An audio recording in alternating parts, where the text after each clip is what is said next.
ఓం శాంతి 3/6/2024 సాకార ఈశ్వరీయ మధుర మహావాక్యాలు. మధురమైన పిల్లలారా, విశ్వానికి అధికారులుగా చేయు తండ్రిని చాలా అభిరుచితో ప్రేమగా స్మృతి చేయండి. స్మృతి ద్వారానే మీరు సతో ప్రధానంగా అవుతారు. ప్రశ్న: ఏ విషయంపై సంపూర్ణ గమనం ఉంచితే బుద్ధి తలుపులు తెరుచుకుంటాయి, బుద్ధి బాగా పనిచేయగలదు? జవాబు: చదువుపై అంటే పూర్తి గమనం ఉంచాలి. భగవంతుడు స్వయంగా చదివిస్తూ ఉన్నారు, అందువలన ఎప్పుడూ చదువును మిస్ చేయరాదు. ఎంతవరకు జీవించి ఉంటారో అంతవరకు జ్ఞాన అమృతం త్రాగుతూ ఉండాలి. చదువుపై గమనం ఉంచాలి, ఆబ్సెంట్ అవ్వరాదు. ఎక్కడో ఒక చోటైనా వెతుక్కుని అయినా సరే వెళ్ళి మురళి తప్పకుండా వినాలి, చదవాలి. మురళిలో ప్రతిరోజు క్రొత్త క్రొత్త పాయింట్లు వెలువడుతూ ఉంటాయి, వాటి ద్వారా మీ బుద్ధి తలుపులు తెరుచుకుంటాయి. ఓం శాంతి. శాలిగ్రామాలకు శివ భగవాను వాచ: ఇది కల్పమంతటిలో ఒక్కసారి మాత్రమే జరుగుతుంది. ఇది కూడా మీకు మాత్రమే తెలుసు, ఇతరులెవ్వరికీ తెలియదు. మనుషులకు ఈ రచయిత రచనల ఆది మధ్య అంత్యాలను గురించి ఏమాత్రం తెలియదు. స్థాపనా కార్యంలో విఘ్నాలు తప్పకుండా వస్తాయి అని పిల్లలైనా మీకు తెలుసు. దీనిని జ్ఞాన యజ్ఞము అని అంటారు. పాత ప్రపంచంలో మీరు ఏం చేస్తున్నారు, ఏం చూస్తూ ఉన్నారో అది అంతా కూడా స్వాహ అవ్వనున్నది అని తండ్రి చెప్తున్నారు. అందువలన దీనిపైన మమకారం ఉంచుకోరాదు. తండ్రి వచ్చి నూతన ప్రపంచం కొరకు చదివిస్తూ ఉన్నారు. ఇది పురుషోత్తమ సంగమ యుగం. ఇది వికారి మరియు నిర్వికార ప్రపంచాల సంగమం మధ్యలో సమయం. ఇది పరివర్తన అయ్యే సమయం. నూతన ప్రపంచాన్ని నిర్వికారి ప్రపంచం అని అంటారు. అప్పుడు ఆది సనాతన దేవి దేవతా ధర్మం మాత్రమే ఉండేది. ఇది పిల్లలకు తెలుసు. పాయింట్లు బాగా అర్థం చేసుకోవాలి. తండ్రి రాత్రింబవళ్ళు చెప్తూనే ఉంటారు. పిల్లలారా, మీకు అత్యంత రహస్యయుక్తమైన విషయాలు వినిపిస్తాను. తండ్రి ఎంతవరకు ఉంటారో అంతవరకు చదువు కొనసాగుతూనే ఉంటుంది. తర్వాత చదువు కూడా సమాప్తం అయిపోతుంది. ఈ విషయాలు మీకు తప్ప మరెవ్వరికీ తెలియదు. మీలో కూడా నంబర్ వారుగా ఉన్నారు, అది బాప్ దాదాకు మాత్రమే తెలుసు. ఎంతో మంది క్రింద పడతారు, ఎంతో కష్టం కలుగుతుంది. అందరూ సదా పవిత్రంగా ఉండగలరు అని కాదు, పవిత్రంగా ఉండకపోతే శిక్షలు అనుభవించవలసి వస్తుంది. మాలలోని పూసలు మాత్రమే గౌరవనీయంగా పాస్ అవుతారు, తర్వాత ప్రజలు కూడా తయారవుతారు. ఇవన్నీ చాలా అర్థం చేసుకునే విషయాలు. మీరు ఎవరికైనా అర్థం చేయిస్తే వారు అర్థం చేసుకోలేరు, కొంత సమయం పడుతుంది. అయినా తండ్రి అర్థం చేయించినంతగా మీరు అర్థం చేయించలేరు. ఫలానా వారు వికారాలకు వశమయ్యారు, ఇలా జరిగింది, ఇలాంటి రిపోర్ట్స్ అందుతూ ఉంటాయి. ఆ రిపోర్ట్లు నాకు మాత్రమే తెలుసు. పేరైతే నేను చెప్పను. ఒకవేళ పేరు చెప్తే వారితో మాట్లాడడానికి ఎవ్వరు ఇష్టపడరు. అందరూ అసహ్య దృష్టితో చూస్తారు. హృదయం నుండి క్రిందకు దిగిపోతారు. చేసిన సంపాదనంతా సమాప్తం అయిపోతుంది. దీనిని గురించి దెబ్బతిన్న వారికి తెలుస్తుంది, తప్పులు చేసిన వారికి, తండ్రికి తెలుస్తుంది. ఇవన్నీ చాలా గుప్తమైన విషయాలు. మీరంటారు, ఫలానా వారు కలిశారు, వారికి చాలా బాగా అర్థం చేయించాను, వారు సేవలో సహాయం చేయగలరు అని మీరంటారు. అయితే వారు సన్ముఖంలోకి ఎదురుగా వచ్చినప్పుడు కదా సేవలో సహాయం చేసేది. గవర్నర్కు మీరు మంచి రీతిగా అర్థం చేయించినా అతడు ఇతరులకు అర్థం చేయించలేడు. కొందరికి అర్థం చేయిస్తే వారు అంగీకరించరు. ఎవరైతే అర్థం చేసుకోవాల్సి ఉంటుందో వారే అర్థం చేసుకుంటారు, ఇతరులకు అర్థం చేయించలేరు. ఇది ముళ్ళ అడవి, దీనిని మనం మంగళకరంగా మార్చుతాము అని పిల్లలైనా మీకు తెలుసు. మంగళం భగవాన్ విష్ణు అని అంటారు కదా. ఈ శ్లోకాలు మొదలైనవన్నీ భక్తి మార్గానికి చెందినవి. విష్ణువు రాజ్య పాలన చేసినప్పుడు మంగళకరంగా ఉంటుంది. విష్ణువు అవతరణను కూడా చూపిస్తారు. ఈ బాబా బ్రహ్మబాబా అన్నీ చూశారు, అనుభవి కదా. అన్ని ధర్మాల గురించి ఇతడికి బాగా తెలుసు. తండ్రి ఏ శరీరంలో వస్తారో అతనికి పర్సనాలిటీ కూడా ఉండాలి కదా, అంటే వ్యక్తిత్వం. అందుకే అనేక జన్మల అంతిమంలో ఎప్పుడైతే ఇక్కడ గొప్ప అనుభవజ్ఞుడుగా అవుతాడో అప్పుడు నేను ఈ బ్రహ్మ శరీరంలో ప్రవేశిస్తాను అని అందరికీ తెలుపుతాను. అది కూడా సాధారణ తనువులో వస్తాను, పర్సనాలిటీలో వస్తాను. అంటే అర్థం రాజులు ధనవంతులు అని కాదు. ఇతనికైతే చాలా అనుభవం ఉంది. అనేక జన్మల అంతిమంలో ఇతడి శరీరము అనే రథంలోకి వస్తాను. ఇక్కడ రాజధాని స్థాపన అవుతూ ఉంది అని మీరు ఇతరులకు అర్థం చేయించవలసి ఉంటుంది. మాల తయారవుతుంది. ఈ రాజధాని ఎలా స్థాపన అవుతుంది? కొంతమంది రాజులుగా, కొంతమంది రాణులుగా, కొంతమంది మరోలా తయారవుతారు. కానీ ఈ విషయాలన్నీ ఒకే రోజులో ఎవ్వరూ అర్థం చేసుకోలేరు. అనంతమైన తండ్రి మాత్రమే అనంతమైన వారసత్వమునిస్తారు. భగవంతుడే వచ్చి అర్థం చేయిస్తున్న కష్టం మీద కొంతమంది మాత్రమే పవిత్రంగా అవుతారు. ఇదంతా అర్థం చేసుకునేందుకు సమయం కావాలి. చాలా శిక్షలను అనుభవిస్తారు. శిక్షలను అనుభవిస్తే ప్రజలుగా అవుతారు. తండ్రి అర్థం చేయిస్తూ ఉన్నారు, పిల్లలు మీరు చాలా చాలా మధురంగా కూడా తయారవ్వాలి. ఎవ్వరికీ దుఃఖం కలుగ చెయ్యరాదు. తండ్రి వచ్చేది అందరికీ సుఖం నుంచి మార్గాన్ని చూపేందుకు, దుఃఖం నుండి విడుదల చేసేందుకు. కావున స్వయం ఇతరులకు దుఃఖం ఎలా ఇస్తారు? ఈ విషయాలన్నీ పిల్లలైనా మీకు మాత్రమే తెలుసు. వెలుపలి వారు చాలా కష్టం మీద అర్థం చేసుకుంటారు. సంబంధికులు మొదలైన వారు ఎవరైతే ఉన్నారో వారి నుండి మమకారాన్ని పూర్తిగా తెంచివేయాలి. ఇంట్లో ఉంటున్న నిమిత్త మాత్రంగా ఉండాలి. ఈ ప్రపంచమంతా సమాప్తం అవ్వనున్నది అని మీ బుద్ధిలో ఉంది. అయితే ఈ ఆలోచన కూడా ఎవ్వరికీ ఉండదు. అనన్యమైన పిల్లలు అర్థం చేసుకుంటారు. వారు కూడా ఇప్పుడు నేర్చుకునే పురుషార్థం చేస్తూ ఉంటారు. చాలామంది ఫెయిల్ కూడా అవుతారు. మాయ అనే విసురు రాయి చాలా వేగంగా తిరుగుతుంది. అది కూడా చాలా శక్తివంతమైనది. కానీ ఈ విషయాలు ఇతరులు ఎవ్వరికీ అర్థం చేయించలేరు. అర్థం చేసుకునేందుకు మీ వద్దకు వస్తారు. ఇక్కడ ఏం జరుగుతోంది, ఇన్ని ఫిర్యాదులు మొదలైనవి ఎందుకు వస్తున్నాయి అని తెలుసుకోవాలని అనుకుంటారు. తెలుసుకున్నవారు మారిపోతూ ఉంటారు. మళ్ళీ కూర్చొని ఒక్కొక్కరికి అర్థం చేయించాల్సి వస్తుంది. అర్థం చేసుకున్న తర్వాత ఇది చాలా మంచి సంస్థ అని అంటారు. రాజధాని స్థాపన అయ్యే విషయాలు చాలా గుహ్యమైనవి, రహస్యమైనవి. అనంతమైన తండ్రి పిల్లలకు లభించారు. అందువలన పిల్లలు ఎంత హర్షితంగా ఉండాలి. మనం విశ్వానికి అధికారులుగా, దేవతలుగా అవుతాం.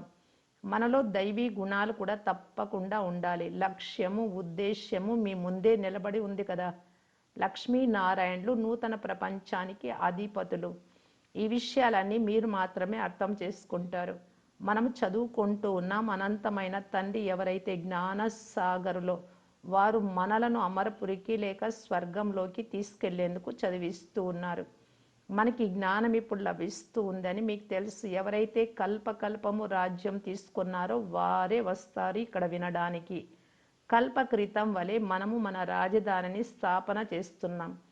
నంబర్ వారుగా ఈ మాల తయారవుతూ ఉంది. ఉదాహరణకు పాఠశాలలో కూడా బాగా చదువుకున్న వారికి స్కాలర్షిప్ లభిస్తుంది కదా. అవి హద్దులోని విషయాలు, మీకు అనంతమైన విషయాలు లభిస్తాయి. తండ్రికి సహాయకారులైన వారే ఉన్నత పదవిని పొందుతారు. వాస్తవానికి మీకు మీరే సహాయం చేసుకోవాలి. పవిత్రంగా అవ్వాలి. సతో ప్రధానంగా ఉండేవారు మళ్ళీ తప్పకుండా అలాగే తయారవ్వాలి. తండ్రిని స్మృతి చేయాలి. లేస్తూ, కూర్చుంటూ, నడుస్తూ తండ్రిని స్మృతి చేయవచ్చు. విశ్వానికి అధికారులుగా తయారు చేసే తండ్రిని చాలా అభిరుచితో, ప్రేమతో స్మృతి చేయాలి. కానీ మాయ వదలదు. బాబా, మాకు మాయ కల్పించే వికల్పాలు చాలా వస్తున్నాయి అని అనేక విధాలైన రిపోర్ట్లు వ్రాస్తారు. తండ్రి చెప్తున్నారు, ఇది యుద్ధ మైదానం కదా. 5 వికారాలపైన విజయం పొందాలి. తండ్రిని స్మృతి చేసినందున మీరు సంతోషంగా, సతో ప్రధానంగా అవుతారు అని కూడా మీరు అర్థం చేసుకున్నారు. తండ్రి వచ్చి భక్తి మార్గంలోని వారెవ్వరికీ తెలియదని అర్థం చేయిస్తారు. ఇది చదువు కదా. మీరు పావనంగా ఎలా అవుతారు? మీరే పావనంగా ఉండేవారు మళ్ళీ మీరే పావనంగా అవ్వాలి అని తండ్రి చెప్తున్నారు. దేవతలు పావనంగా ఉన్నారు కదా. మీరు విద్యార్థులు చదువుకుంటూ ఉన్నారు. భవిష్యత్తులో మళ్ళీ సూర్యవంశ రాజ్యంలోకి వస్తారు. దాని కొరకు పురుషార్థం కూడా మంచి రీతిగా చెయ్యాలి. పూర్తి ఆధారం అంతా మార్కులపైనే ఉంటుంది. యుద్ధ మైదానంలో ఫెయిల్ అయితే చంద్రవంశంలోకి, త్రేతాయుగంలోకి వెళ్ళిపోతారు. వారు యుద్ధం పేరు విని బాణము, విల్లంబులు మొదలైనవి రాముడికి చూపించారు. బాణము, విల్లంబులు చూపేందుకు అక్కడ బాహుబల యుద్ధం శరీరంతో ఏమైనా ఉందా? అక్కడ అటువంటి విషయాలే లేవు త్రేతాయుగంలో. పూర్వము బాణాలతో యుద్ధం చేసేవారు. ఇప్పటికీ వాటి గుర్తులు ఉన్నాయి. ద్వాపరయుగం తర్వాత కొంతమంది బాణాలు వేయడంలో చాలా నేర్పరితనం కలిగి ఉంటారు. ఇప్పుడు ఈ జ్ఞానంలో యుద్ధము మొదలైన మాటలేవీ లేవు. మాయతో యుద్ధం అంటే వికారాలతో. శివ్ బాబా ఒక్కరే జ్ఞాన సాగరులు అని, వారి ద్వారా మీరు ఈ పదవిని పొందుతాము అని మీకు తెలుసు. ఇప్పుడు తండ్రి చెప్తున్నారు, దేహ సహితం దేహ సంబంధాలన్నింటి నుండి మమకారాన్ని తొలగించుకోవాలి. ఇదంతా పురాతనమైనది. నూతన ప్రపంచం బంగారు యుగపు భారతదేశంగా ఉండేది. పేరు ఎంత ప్రసిద్ధంగా ఉండేది. ప్రాచీన యోగమును ఎప్పుడు ఎవరు నేర్పించారు? స్వయంగా వారే వచ్చి, అంటే తండ్రి అర్థం చేయించినంత వరకు ఇది ఎవ్వరికీ తెలియదు. ఇది చాలా క్రొత్తది. కల్పము ఏమి జరుగుతూ వచ్చిందో అదే మళ్ళీ రిపీట్ అవుతుంది. ఏమాత్రం తేడా ఉండదు. తండ్రి చెప్తున్నారు, ఈ అంతిమ జన్మలో పవిత్రంగా ఉన్నందున 21 జన్మలు అపవిత్రంగా అవ్వరు, సదా పవిత్రంగా ఉంటారు. తండ్రి ఎంత మంచి రీతిగా అర్థం చేయిస్తారు. అయినా అందరూ ఒకే విధంగా ఏకరసంగా చదువుకోరు. రాత్రికి పగలకున్నంత తేడా ఉంది. చదువుకునేందుకు వస్తారు, కొద్దిగా చదువుకుని అదృశ్యమైపోతారు. ఎవరు బాగా అర్థం చేసుకుంటే వారే కదా తమ అనుభవాన్ని కూడా వినిపిస్తారు.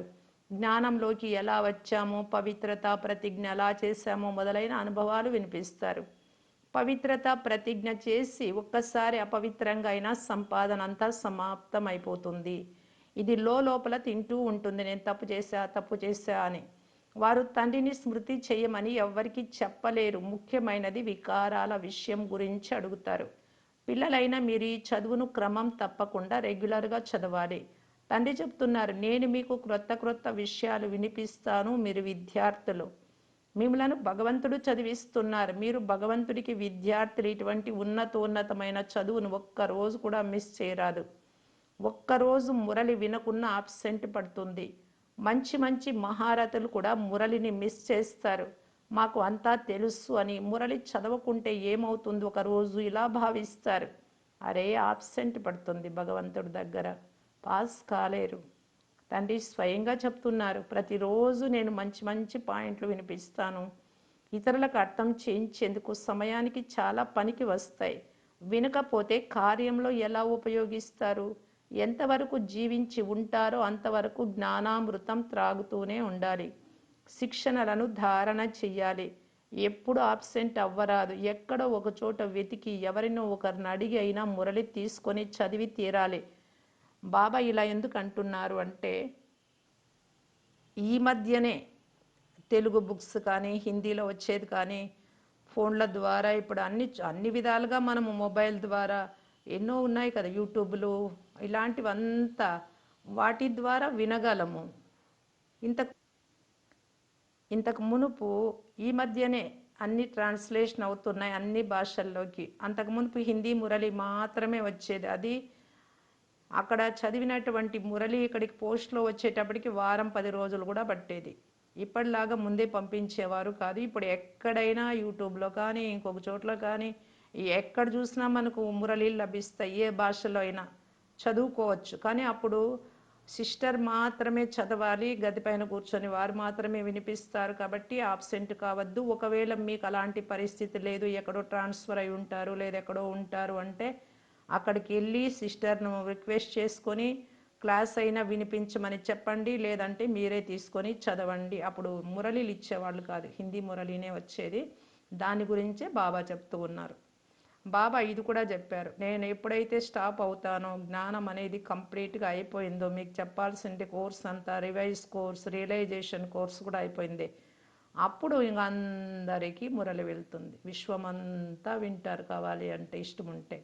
ఎందుకంటే ఈజీగా లభిస్తూ ఉంది. అప్పుడు లభించినప్పుడు బాబా చెప్తూ ఉన్నారు ఈ మాటలు.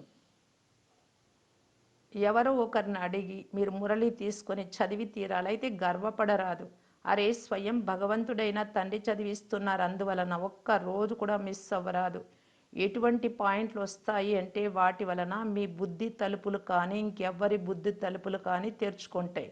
మన బుద్ధి తలుపులు విని మనం తెరుచుకుంటే, ఇంకొకరికి మనం తెలియజేయడం ద్వారా వారి బుద్ధి కూడా పనిచేస్తుంది అంటున్నారు బాబా. ఆత్మ అంటే ఏమిటి, పరమాత్మ అంటే ఏమిటి, పాత్ర ఎలా నడుస్తుంది, ఇవన్నీ అర్థం చేసుకునేందుకు సమయం కావాలి. చివరిలో కేవలం ఒక్కటి మాత్రం గుర్తు ఉంటుంది, స్వయాన్ని ఆత్మగా భావించి తండ్రిని స్మృతి చేయండి. కానీ ఇప్పుడు అర్థం చేయించవలసి ఉంటుంది. చివరి సమయంలో తండ్రిని స్మృతి చేస్తూ చేస్తూ ఇంటికి వెళ్ళిపోవాలి. స్మృతి తప్ప బాబా స్మృతి ఇంకా వేరే ఏది గుర్తు రాకూడదు. స్మృతి ద్వారానే పవిత్రంగా కూడా అవుతారు. ఎంత పవిత్రంగా అయ్యామో అని మీరే అర్థం చేసుకోవచ్చు. అపవిత్రులకు తప్పకుండా బలము తక్కువగానే ఉంటుంది. ముఖ్యమైన వారు అష్టరత్నాలు, వారు గౌరవప్రదంగా పాస్ అవుతారు, ఒక్క చిన్న మిస్టేక్ కూడా లేకుండా. వారు ఏ శిక్షలో అనుభవించారు. ఇవన్నీ చాలా సూక్ష్మమైన విషయాలు. ఇది ఎంతో ఉన్నతమైన చదువు. మరి మీరు దేవతలుగా అవ్వగలము అని స్వప్నంలో కూడా అనుకోలేదు కదా. తండ్రిని స్మృతి చేయడం ద్వారా మీరు పదమాపదం భాగ్యశాలురుగా అవుతారు. లెక్కలేనంత భాగ్యానికి అధికారులు. దీని ముందు ఆ వ్యాపారము మొదలైనవి కూడా ఎందుకు పనికిరావు. ఏ వస్తువు పనికిరాదైనా తప్పకుండా చేయాల్సి వస్తుంది. మేము శివబాబాకి ఇస్తున్నాము అనే ఆలోచన కూడా మీకు ఎప్పుడూ రాకూడదు. అరే మీరేమో పదమాపదం పతులుగా అవుతారు. ఇస్తున్నామన్న ఆలోచన వస్తే శక్తి తగ్గిపోతుంది. బ్యాంకులో డిపాజిట్ చేసి నేను బ్యాంకుకి ఇస్తే 10 రూపాయలు వడ్డీకి ఇచ్చి నేను ఇస్తే అని అనుకోరు. ఎందుకంటే డబ్బులు అక్కడ వస్తూ ఉంది. మరి ఇక్కడ మన కోసం చేసుకుంటూ ఉన్నాం. మనకు తెలుసు బాబా కోసం ఏమీ కాదు. మరి అలాంటప్పుడు నేనిస్తే అంటే ఇక్కడే తగ్గిపోతుంది. మానవుడు ఈశ్వరార్థము దాన పుణ్యాలు ఈశ్వరుడి నుండి తీసుకునేందుకే చేస్తారు భక్తిలో కూడా. కావున అది ఇచ్చేది కానే కాదు. భగవంతుడు దాత కదా. మరుసటి జన్మలో ఎంతగానో ఇస్తారు. ఇది కూడా డ్రామాలో నిర్ణయింపబడి ఉంది. భక్తి మార్గంలో అల్పకాలిక సుఖం ఉంటుంది. మీరు అనంతమైన తండ్రి నుండి అనంతమైన సుఖ వారసత్వం పొందుతారు. మంచిది. మధురాతి మధురమైన అపురూపమైన పిల్లలకు మాతాపిత బాప్దాదాల ప్రియ స్మృతులు మరియు గుడ్ మార్నింగ్. ఆత్మిక పిల్లలకు ఆత్మిక తండ్రి నమస్తే. ధారణ కొరకు ముఖ్య సారం. ఫస్ట్ పాయింట్, జీవించి ఉన్నంత కాలము అంతిమ శ్వాస వరకు అమృతం త్రాగుతూనే ఉండాలి. జ్ఞానం అనేది శిక్షణలను ధారణ చెయ్యాలి, మనం అలవర్చుకోవాలి, మన నడవడికలో చూపించాలి. భగవంతుడు చదివిస్తున్నారు, అందువలన ఒక్క రోజు కూడా మురళి మిస్ చేయరాదు. సెకండ్ పాయింట్, పదమాల సంపాదన, లెక్కలేనంత సంపాదన జన్మ జన్మలకు జమ చేసుకునేందుకు నిమిత్త మాత్రంగా ఇంట్లో ఉంటూ పనిపాట్లు చేసుకుంటూ ఒక్క తండ్రి స్మృతిలోనే ఉండాలి. వరదానము, ప్రసన్నంగా ఉండే ఆత్మిక పర్సనాలిటీ ద్వారా అందరినీ అధికారులుగా చేసే మహిమకు మరియు పూజకు యోగ్యులుగా అవ్వండి. ఎవరైతే అందరి నుండి సంతుష్టత సర్టిఫికేట్ తీసుకుంటారో, అంటే మన ద్వారా ప్రతి ఒక్కరూ సంతృప్తి చెందాలి. అంటే ఆత్మిక భావం, మరి శరీరంతో వారి కోరికలు అవి ఇవి అన్నీ వాళ్ళని చెప్పినట్లు నడుచుకునేది కాదు. ఆత్మిక సంతుష్టత అక్కడ ఆత్మ సంపాదన ద్వారా. బాబా అంటారు, అలాంటి వారు మీరందరికీ అలాగా సంతుష్టత ఇస్తే సంతుష్టత యొక్క సర్టిఫికేట్ లభిస్తుంది. అలాంటి వారు ఎప్పుడు సదా ప్రసన్నంగా ఉంటారు. అంతేకాదు, ఈ ప్రసన్నత యొక్క ఆత్మిక పర్సనాలిటీ కారణంగా ప్రసిద్ధి చెందుతారు. అంటే మహిమకు, మనల్ని పొగడడానికి, మహిమ చేయడానికి, పూజకు కూడా యోగ్యులవుతారు. ఒకవైపున కీర్తనలు మరి ప్రార్థనలు, అవన్నీ శ్లోకాలు, మంత్రాలు, ఇవన్నీ రకరకాల రూపంలో కవితలు, పద్యాల రూపంలో ఉంటాయి కదా. అలా మహిమకు యోగ్యులవుతాం, పూజకు కూడా యోగ్యులవుతాం. శుభ చింతకులుగా, ప్రసన్న చిత్తులుగా ఉండే ఆత్మలైన మీ ద్వారా అందరికీ సంతోషము, ఆధారము, ధైర్యం అనే రెక్కలు, ఉత్సాహాలు ప్రాప్తిస్తాయి. ఈ ప్రాప్తి కొంతమందిని అధికారులుగా చేస్తుంది. మీ ద్వారా ఎవరు సంతృప్తి చెందుతారో వారేమవుతారు, స్వర్గంలో మీ జతలో రావడానికి ఆస్కారం ఉంది. కొంతమంది భక్తులుగా అవుతారు. భక్తులైనప్పుడు కూడా మిమ్మల్ని స్మృతి చేస్తూ పూజ చేస్తూ ఉంటారు. స్లోగన్ ఏమంటే, తండ్రి నుండి వరదానాన్ని ప్రాప్తి చేసుకునేందుకు సహజమైన సాధనం హృదయపూర్వకమైన బాబా పైన ప్రేమ. మన స్వంత తండ్రి కదా, సర్వ సంబంధీకుడు. ఇలా భావిస్తే ఖచ్చితంగా మనము చాలా ప్రేమ చూపించగలుగుతాం.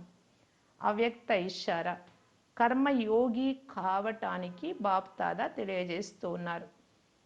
కర్మ స్వతహాగా నడుస్తూ ఉంటుంది. కర్మేంద్రియాలకు న్యాచురల్ అభ్యాసం ఉంది, చూడడం, వినడం, నడవడం, మాట్లాడడం, ఇదంతా. అలాగే బుద్ధి కూడా స్మృతి అనే న్యాచురల్ అభ్యాసము ద్వారా, చూడండి బుద్ధి, శరీరం పనులు జరుగుతూ ఉంది శరీరం ద్వారా, మరి బుద్ధిలో కూడా న్యాచురల్గా స్మృతి అనేది ఉండాలి. కర్మేంద్రియాలను అంటే ఆది అనాదిలో తమ తమ కార్యాలలో ఉన్నాయి. చేతిని కదిలించడానికి కానీ కాళ్ళను నడిపించడానికి కానీ ఎవరికి ఏ కష్టమూ లేదు. అదేవిధంగా బ్రాహ్మణ జీవితంలో మరియు ఈ సంగమయుగి జీవనంలో బుద్ధికి నిజమైన కార్యము లేక జన్మ యొక్క కార్యమేమి?